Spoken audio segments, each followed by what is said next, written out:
My grandmas will said I inherited a house and its guardian?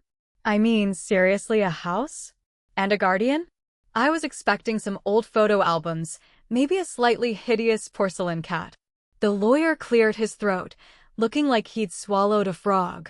To Amelia, he read, his voice a dry rustle, I leave you the old Victorian on Blackwood Creek.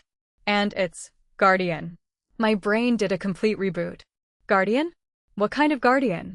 Did it come with tiny overalls and a stern lecture about dusting? He went on, and a monthly stipend. This is conditional, of course, on your cooperation. Cooperation? With whom, or what, I wondered. A chill that had nothing to do with the air conditioning creeping up my spine. The house itself was a character, a brooding, beautiful beast that seemed to hold its breath. The first few nights were intense. It wasn't just creaks and groans.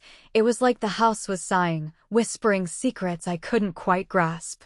I'd wake up, heart hammering, convinced something was in the room with me, but nothing was ever there, not visibly anyway. Then, one night, as I was nervously sipping chamomile tea, a voice, ancient and soft as moss, spoke right beside my ear. She made you a promise, child. And I keep my promises. My tea went flying. It wasn't a ghost. It wasn't a monster. It was something else. The shock wasn't the entity itself, but the dawning, terrifying realization that my grandmother hadn't been lonely at all. She had been protected. And now, that responsibility, that guardianship, was mine. Digging through her things, I found her journals. Turns out, Grandma was a witch. A bona fide, spell-casting, protective witch. She had bound a creature, a protector of the land, to the house.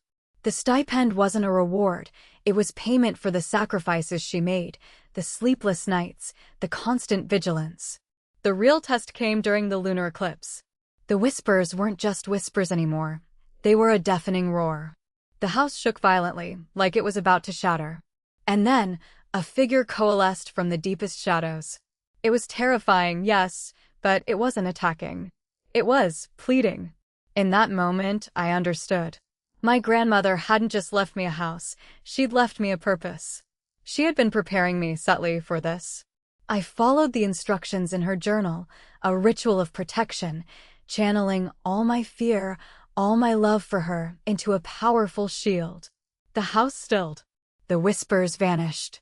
The shadow figure gave a slow, solemn nod, and then dissolved back into the darkness.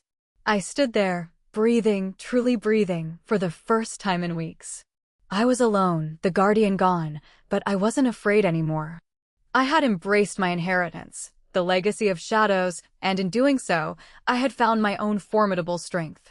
It's a strange thing, really, to inherit not just property, but power.